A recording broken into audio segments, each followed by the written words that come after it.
ఆంధ్రజ్యోతి రాధాకృష్ణ గారు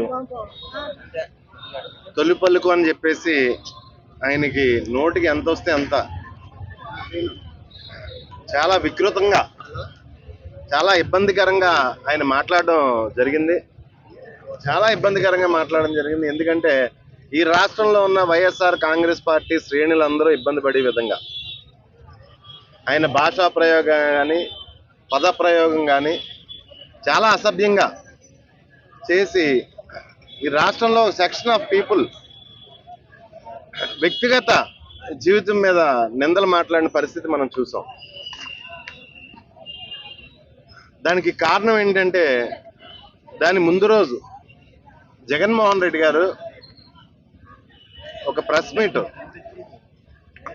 పెట్టి ఆయన ఏం మాట్లాడారంటే మచిలీపట్నం, విజయవాడ, గుంటూరు ఆప్షన్ 2 కింద, అంటే ఆప్షన్ 2 ఎందుకన్నారంటే ఆయన ఆప్షన్ 1 కింద వైజాగ్ ఆయన అనుకున్నారు. ఆల్రెడీ డెవలప్ అయిన సిటీ, పోర్ట్ ఉన్న సిటీ, ఎయిర్పోర్ట్ ఉన్న సిటీ, ఇన్ఫ్రాస్ట్రక్చర్ డెవలప్ అయిన సిటీ, కొద్దిగా ఖర్చుతో మనం ఈ రాష్ట్రం అప్పులు లేకుండా, ఈ రాష్ట్రం అప్పులు చేయాల్సిన పని లేకుండా ఈ రాష్ట్రం బాగుంటుంది అన్న ఉద్దేశంతో ఆప్షన్ 1 అంటే ఎవరో ఒప్పుకోలేదు ఆ రోజు. సరే 2 లక్షల కోట్ల రూపాయలు ఓన్లీ డ్రైన్స్ కి, వాటర్ కి, పవర్ కి, ఇన్ఫ్రాస్ట్రక్చర్ కి, బిల్డింగ్స్ కాకుండా రోడ్స్ కి 2 లక్షల కోట్ల రూపాయలు అప్పు తెచ్చి పాడు చేసి పరిస్థితి వద్దు. మనకి ఆల్రెడీ డెవలప్ అయిన సిటీ, పోర్ట్ సిటీ మచిలీపట్నం ఉంది, విజయవాడ కార్పొరేషన్ ఉంది, గుంటూరు కార్పొరేషన్ ఉంది. ఆటోమేటిక్గా ఒక 5 నుంచి 10,000 కోట్లు అక్కడ డెవలప్మెంట్ పెడితే ఆటోమేటిక్గా మనకి ఆదాయం వచ్చే హబ్ కింద తయారవుద్దని చెప్పేసి రాష్ట్ర ప్రజలను ఉద్దేశించి ఆయన మాట్లాడితే దాని నుంచి ప్రజల్ని ఎలా ఏ విధంగా డైవర్ట్ చేయాలా అని చెప్పేసి వాళ్ళు ఆలోచన చేసి వ్యక్తిగత విషయాలు వైఎస్ఆర్ కాంగ్రెస్ పార్టీ తాలూకు శ్రేణుల తాలూకు ఇంట్లో వాళ్ళని కూడా వాళ్ళ మాటలు చాలా దురుసుగా మాట్లాడడం, చాలా వికృతంగా మాట్లాడడం జరిగింది. వాళ్ళ వికృత మనస్తత్వం బయటపడడం జరిగింది. కాకపోతే ఒక్కటైతే తెలియజేసుకుంటున్నాను నేను, మీరు ఏదైతే డైవర్ట్ చేద్దామని చెప్పేసి ఈ రకంగా మాట్లాడారో, మేము మాట్లాడిన మాటలు కాదు, చంద్రబాబు నాయుడు గారిని ఉద్దేశించి ప్రధానమంత్రి గారే మాట్లాడారు ఆ రకమైన మాటలు. చంద్రబాబు నాయుడు గారు ఏం చేసినా, ఏ స్కీమ్ చేసినా, లేకపోతే ఏ డెవలప్మెంట్ చేసినా ఫస్ట్ ఆఫ్ ఆల్ ఆయన స్కామ్ చూసుకుంటారట. ప్రధానమంత్రి గారు స్వయంగా ఆన్ రికార్డ్స్ మాట్లాడారు. ఆయన లబ్ధి చూసుకుంటారు తప్పితే ఈ రాష్ట్ర తాలూకు ప్రజల తాలూకు భవిష్యత్తు, లేకపోతే ఈ రాష్ట్ర ప్రజల తాలూకు లబ్ధి ఆయన ఎట్టి పరిస్థితుల్లోనే చూడరట. ముందు ఆయన లబ్ధే చూసుకుంటారని చెప్పేసి గౌరవ ప్రధానమంత్రి గారు స్వయంగా స్టేట్మెంట్ ఇవ్వడం జరిగింది ఆన్ రికార్డ్స్. మేము కూడా అదే చెప్తున్నాం. 15,000 రూపాయలు ఎస్ఎఫ్టీ, మళ్ళీ ఎస్ఎఫ్టీ 15,000 రూపాయలు కాకుండా మళ్ళీ 2,500 కోట్ల రూపాయలు లిఫ్ట్లకి, ఎలక్ట్రికల్ వైరింగ్కి, లేకపోతే ఎలక్ట్రికల్ ఫిట్టింగ్స్కి ఈ రకంగా లబ్ధి చేకూర్చుకుంటూ పోతున్నారు. హైదరాబాద్ లాంటి సిటీలోనే 4,500, 5,000 రూపాయలు సైట్తో కలిపి, ఈ సైట్ ఫ్రీ, ఇసుక ఫ్రీ.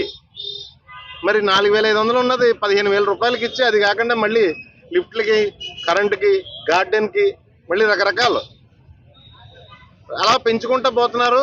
ఏది కూడా బయటికి తెలియనిట్లేదు. ఏదో గూడు పుటాని కింద ఈ రాష్ట్ర సంపద అంతా అప్పులు చేసి మొబిలైజేషన్ అడ్వాన్సుల రూపంలో వాళ్ళు దోచుకు తింటున్నారు. అది ఆ పరిస్థితుల నుంచి రాష్ట్ర ప్రజలను కాపాడవలసిన బాధ్యత ప్రతిపక్ష నాయకుడిగా జగన్మోహన్ రెడ్డి గారి మీద ఉంది కాబట్టి, ఆయన వైజాగ్ అంటే ఒప్పుకోలేదు కాబట్టి, సరే ఈ 3 కార్పొరేషన్, ఈ 3 నగరాలను కలిపి 120 కిలోమీటర్ల స్ట్రెచ్ ఆటోమేటిక్గా డెవలప్ అయిపోతాయి. ఓ 10,000 కోట్ల లోపు పెట్టుకుంటే మనం ఇన్ఫ్రాస్ట్రక్చర్ క్రియేట్ చేస్తే ఆటోమేటిక్గా డెవలప్ అవుతుందంటే లేదు, అమరావతిలో పెట్టుకుంటా ఉంటున్నారు. లేదంటే మావిగన్ అన్న పేరు తప్పు అంటున్నారు. సరే పేరు తప్పు కాకపోతే సిబిఎన్ సిటీ అని పెట్టుకోండి, ఎన్టీఆర్ సిటీ అని పెట్టుకోండి. మావిగన్ మీకు నచ్చకపోతే ఎన్టీఆర్ సిటీ అని పెట్టుకోండి, సిబిఎన్ సిటీ అని పెట్టుకోండి. లేదా అదే అమరావతి అని ఇక్కడ పెట్టండి. అలా కాదు, 27 గ్రామాలు అమరావతి అని పేరు పెట్టారు. అది అమరావతి కాదు, యాక్చువల్గా అమరావతి ఆ 27 గ్రామాలకి ఇంకొక 45 కిలోమీటర్ల దూరంలో ఉంటుంది. 45 కిలోమీటర్ల దూరంలో ఉంటుంది. విజయవాడకి సంబంధం ఉండదు, గుంటూరుకి సంబంధం ఉండదు. పట్టుకెళ్ళి ఈ డబ్బు అంతా రాష్ట్ర ప్రజల తాలూకు సంపద అంతా కలిపి అక్కడ గోతులు పోసి ఆ నీళ్లు తోడడానికి, లేకపోతే అక్కడ మొబిలైజేషన్ అడ్వాన్స్లు ఇవ్వడానికి రాష్ట్ర ప్రజల సొత్తుని దోచుకు తింటున్నారు. ఇవన్నీ రాష్ట్ర ప్రజలకు అర్థమయ్యేలాగా ఆయన చెప్తున్నాడని చెప్పేసి, వైఎస్ఆర్ కాంగ్రెస్ పార్టీ శ్రేణులు చెప్తున్నారని చెప్పేసి ఈ ఎల్లో మీడియా, ముఖ్యంగా ఏబిఎన్ ఆంధ్రజ్యోతి వారు మమ్మల్ని వ్యక్తిగతంగా దూషించడం జరిగింది. మీరు తొలి పలుకు అని చెప్పేసి ప్రతి వారం ఈ రాష్ట్ర ప్రజలకు నీతులు చెప్తారు ఈ ఎల్లో మీడియా వారు. కానీ ఒకటైతే చెప్తున్నాను నేను, పాపల్ని శాస్త్ర చికిత్స నిమిత్తం మీరు ఎంత వసూలు చేశారో దానికి కూడా ఎంత లెక్కలు అయ్యి లేవు. కానీ మీరు చేసి అవినీతి లేకపోతే మీరు చేసి ద్రోహాలు అన్నీ చేసుకుంటూ పోయి మీరు తొలి పలుకులు చెప్తారు, ఈ రాష్ట్ర ప్రజలకు నీతులు చెప్తారు, ఈ రాష్ట్ర ప్రజలందరూ కూడా వినాలి మీరు చెప్పిన నీతులు. మీ బిగినింగ్ ఎలా ఉంది? ఇంత డబ్బు, ఇన్ని పవర్ ప్రాజెక్టులు కానీ ఇంత డబ్బు కానీ మీకు ఏ విధంగా మీరు సంపాదించగలిగారు? ఓన్లీ పేపర్ పెట్టుకుని, లాస్ట్ లో నడిచి పేపర్ పట్టుకుని. ఈ రాష్ట్రంలో ఐఏఎస్ అందరూ గోలెడుతున్నారు ఎల్లో మీడియా గురించి. ఐఏఎస్ అందరూనే వాళ్ళు చెప్పిన పని చేయకపోయినా లేకపోతే వాళ్ళకి ఏదో ఒకటి సమకూర్చకపోయినా సరే వాళ్ళందరినీ మా మీద ఇబ్బందికరమైన రాతలు రాస్తున్నారు ఎల్లో మీడియా అని చెప్పేసి చెప్తున్నారు. మీకు అనుకూలంగా ఏదన్నా మీకు అనుకూలంగానే మాట్లాడాలి. మీరు చెప్పిందే మేము చెయ్యనాలి. మోడీ మంచోడు కాదంటే మంచోడు కాదనాలి, మోడీ మంచోడు అంటే మంచోడు అనాలి, పవన్ కళ్యాణ్ మంచోడు కాదంటే మేము మంచోడు అనాలి, మంచోడు అంటే మంచోడు అనాలి. అలాగే జగన్మోహన్ రెడ్డి గారు మీరు ఏం చెప్తే అది మేము తానా తందనా అనాలి, లేకపోతే మా ఇంట్లో వాళ్ళు తిడతా ఉంటారు మీరు. అలా ఉంది పరిస్థితి. ఆ విషయమై పోలీస్ స్టేషన్ లో కంప్లైంట్ ఇవ్వడం జరిగింది. ఖచ్చితంగా యాక్షన్ తీసుకుని పేరు రాకపోతే సిబిఎన్ సిటీ అని పెట్టేసుకోమను, లేకపోతే ఎన్టీఆర్ సిటీ అని పెట్టేసుకోమను, లేకపోతే ఇంకో పేరు పెట్టుకోమని, లేకపోతే అమరావతి తెచ్చి అమరావతిని ఇక్కడే పెట్టేసుకోమని. కానీ ఈ స్ట్రెచ్ డెవలప్ చేస్తే తక్కువ ఖర్చు అవుతుంది. 2 లక్షల కోట్లు ఓన్లీ ఇన్ఫ్రాస్ట్రక్చర్ పోసేస్తే బిల్డింగ్లకి ఎన్ని కోట్లు కావాలా? ఎన్ని లక్షల కోట్లు కావాలి బిల్డింగ్లకి? నువ్వు అన్నట్టు 4,000 ఎస్ఎఫ్టీకి 4,000 4,500 ఇస్తేనే లక్షల కోట్లు కావాలా? నువ్వు మరి 14,000 15,000 మళ్ళీ దానికి ఇన్సెంటివ్స్ 2,000 కోట్లు 3,000 కోట్లు అలా ఇచ్చుకుంటా పోతే మీ మనుషులకి ఎంత డబ్బు కావాలా? అదంతా ఈ రాష్ట్ర ప్రజలందరూ బాకీ తీర్చొద్దా? ఆ 27 గ్రామాల్లో మీరు పెట్టేస్తేనే ఈయన చెప్పింది 3 జిల్లాలు డెవలప్ అవుతాయి. హైదరాబాద్ ఎన్ని జిల్లాలు అండి? 5 జిల్లాలు 6 జిల్లాల్లో ఉంది హైదరాబాద్. డెవలప్ అవుతుంది కదా, ఆల్రెడీ ఇన్ఫ్రాస్ట్రక్చర్ బిల్డ్ అయ్యి ఉంది కదా, యాక్టివిటీ జరుగుతుంది కదా. సరే మీరు ఎంత పెట్టుబడి 5 లక్షలు 6 లక్షలు కోట్లు జనాల డబ్బు అంతా పట్టుకెళ్ళి అక్కడ పోడ్చేస్తారు. అక్కడ జనం ఎవరు ఉంటారు? ఎవరు వస్తారు? ఈ రోజు రాజధానిలో పని ఏంటి? సెక్రటరియట్ ఉంది, లేకపోతే హైకోర్టు ఉంది. అక్కడ ఎవరన్నా ఉంటున్నారా?